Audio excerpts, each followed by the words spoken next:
Hello everyone, कैसे हैं आप सब। आप सभी का करियर सक्सेस है यूट्यूब चैनल पे एक बार फिर से वेलकम है। आई होप आप सब बढ़िया से होंगे। जेकेएसएसबी के एग्जाम्स लाइंड अप हैं। JKSSB stock assistant, veterinary pharmacist, forester, तो काफ़ी सारे स्टूडेंट्स इसके लिए प्रिपरेशन भी कर रहे हैं। तो कुछ वीडियोस हम ऑलरेडी आपके लिए ला चुके हैं कि आपको कैसे तैयारी करनी है। आज की इस वीडियो में हम कुछ इंपॉर्टेंट क्वेश्चन डिस्कस करेंगे। जैसे टॉपिक है आपका ब्लड रिलेशन, आप उसके क्वेश्चन प्रैक्टिस कर रहे होंगे, लेकिन वहाँ पे आपको कैसे कैसी प्रॉब्लम्स आ सकती हैं, कौन से क्वेश्चन में आपको ध्यान रखना है, किस तरह आपको प्रैक्टिस करनी है, वो सारा हम इस वीडियो में डिस्कस करेंगे। वीडियो को एंड तक देखिएगा। आप में से जो भी students JKSSB forester, stock assistant की तैयारी कर रहे हैं, सभी के ऑनलाइन कोर्सेज लॉन्च हो चुके हैं। ऐप का लिंक डिस्क्रिप्शन में दिया है, वहां से आप परचेज कर सकते हैं।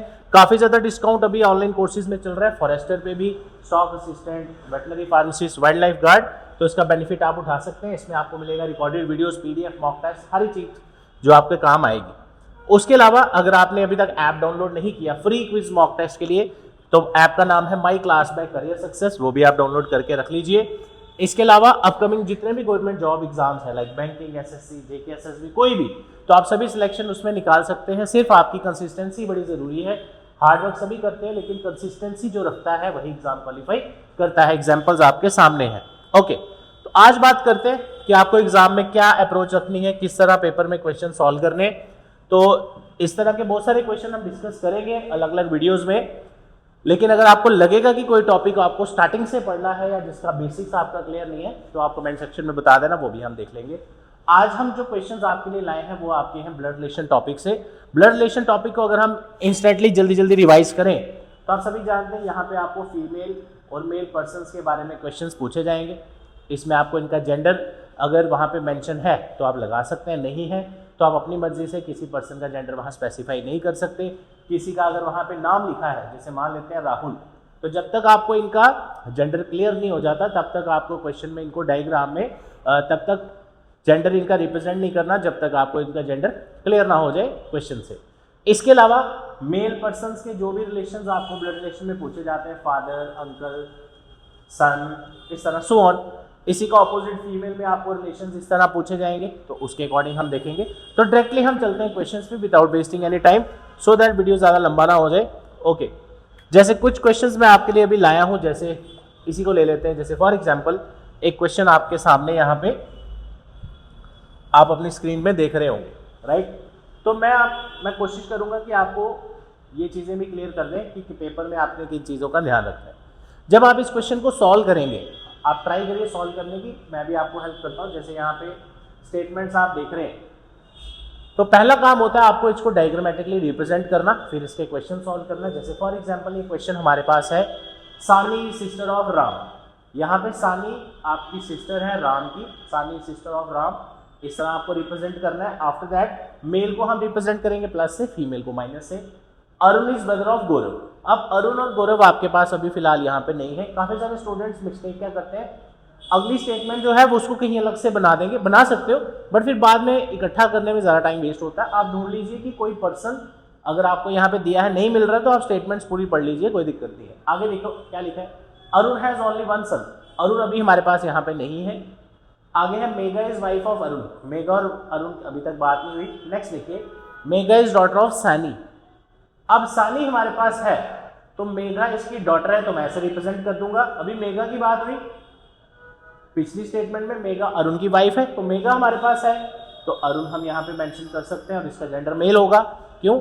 अगर मेगा अरुण की वाइफ है तो फीमेल होगी, तो अरुण का जेंडर मेल आ जाएगा। आफ्टर दैट यहाँ पे देखिए क्या लिखा है, अरुण हैज ओनली वन सन।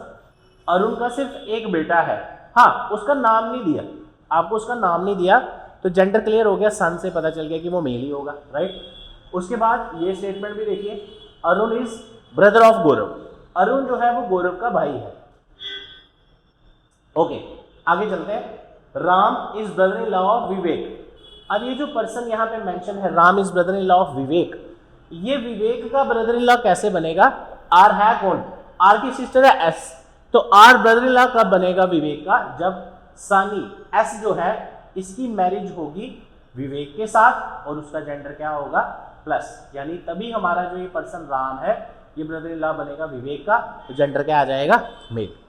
तो इस चीज का आपने ध्यान रखना है। इस तरह आपने इसकी डायग्राम रिप्रेजेंट करनी है।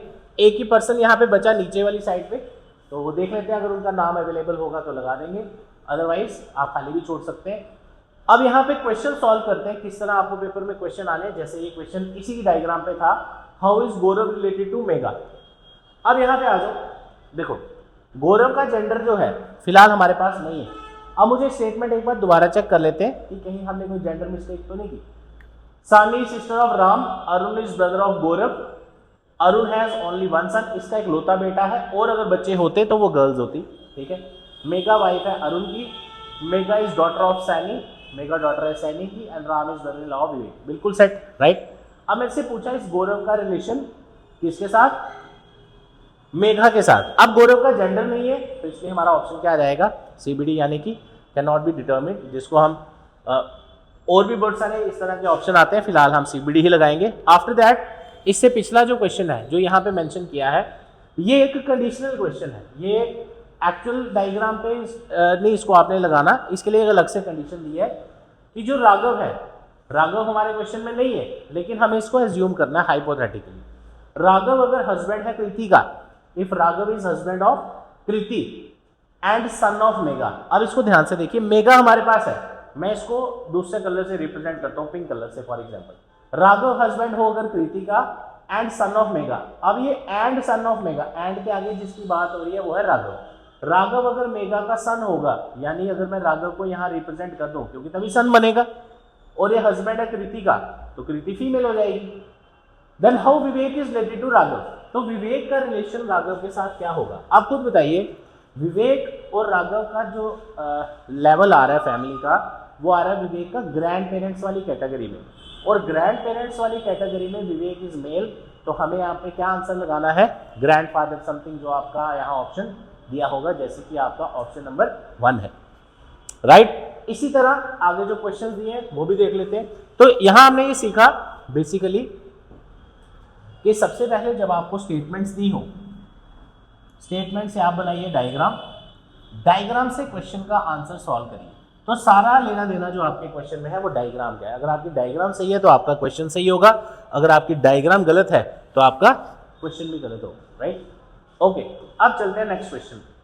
इसमें स्पीड हम इसलिए रख रहे हैं तेज क्योंकि इसमें पढ़ा नहीं रहे हम, इसमें क्वेश्चंस डिस्कस कर रहे हैं किस तरह आपने पेपर में ध्यान रखना है। जैसे इस क्वेश्चन में काफ़ी अच्छे लेवल का क्वेश्चन है, काफ़ी बच्चे इसमें गलती भी करेंगे। जैसे स्टेटमेंट है B is brother of M, आगे है M has only one daughter. अब ये स्टेटमेंट थोड़ी खतरनाक है क्योंकि आप जो ऐसा सोचेंगे उसे एक स्टेप आगे जाके आपको सोचना पड़ेगा। ध्यान से देखते हैं, एम की एक ही डॉटर है तो यहाँ पे इसकी डॉटर यहाँ मेंशन हो जाएगा, डॉटर है तो female. M is mother of X, M mother है एक्स की।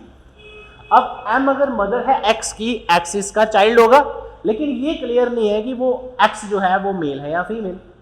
और आगे लिखा है M is mother of X, ये हो गया। X is sister of C. अब ध्यान से इसको कंपेयर करिए, एम मदर है एक्स की और एक्स सिस्टर है सी की, तो एक्स फीमेल हुई। तो एक्स फीमेल है तो इसकी एक ही डॉटर है तो एक्स यही होगा, किसकी सिस्टर है ये, सी की, तो सी का जेंडर क्या आ जाएगा, मेल। अब ट्राई करना है इस क्वेश्चन को खुद से, अगर आप फर्स्ट टाइम कर रहे हैं मे बी आप यहाँ अटकेंगे क्वेश्चन में, तो इसलिए थोड़े कम्प्लेक्स क्वेश्चन हमने लिए हैं आज।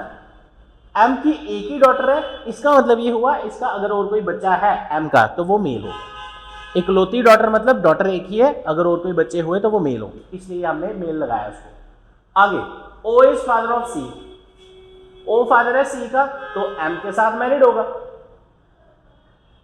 उसके बाद है C is married to Z, Z से मैरिड है तो जेड का gender female. A is son of C, A बेटा है सी का, तो हमारी डायग्राम बन गई। अब आप क्वेश्चन भी देखो, ज्यादातर आपको सी के रिलेटेड देखने को मिलेंगे। जैसे पहले क्वेश्चन में चले, how is M related to Z, M का रिलेशन जेड के साथ क्या है, एम कौन है, जेड के हस्बैंड की मदर, तो हस्बैंड की मदर आपकी क्या लगती है, जल्दी से, हस्बैंड की मदर को हम क्या बोलते हैं, मदर इन लॉ, तो मेरा आंसर क्या आएगा, mother in law. Next question देखते हैं, डायग्राम मैं वापस ले आऊंगा। How is C related to B, अभी मैंने आपको बोला जिस बंदे के जेंडर में कंफ्यूजन होती है उसी का क्वेश्चन पेपर में आपसे पूछते हैं। अब यहाँ पे सी का रिलेशन पूछा गया है, कहाँ गया, बी के साथ, तो ये रहा सी और ये रहा बी। सी का रिलेशन बी के साथ पूछा है तो सी मेल है, और बी के हिसाब से इसका क्या रिलेशन होगा, बी की सिस्टर का बेटा, तो सिस्टर के बेटे को हम क्या बोलते हैं, नेफ्यू, तो my answer will be nephew. ऐसे ही इसमें और जो क्वेश्चंस दिए हैं वो आप प्रैक्टिस करिए और कमेंट सेक्शन में इनके आंसर ज़रूर बताइए। इसके अलावा और किस टॉपिक में आपको डिफ़िकल्टीज आप फेस कर रहे हो, किस तरह के क्वेश्चन आपको करने हैं, तो आप कमेंट सेक्शन में ज़रूर बताइए। थोड़ा सा अप्रोच हम देख रहे हैं पेपर में आप जल्दी कैसे करें, आपको इसका बेनिफिट होगा। Thank you so much, all the best.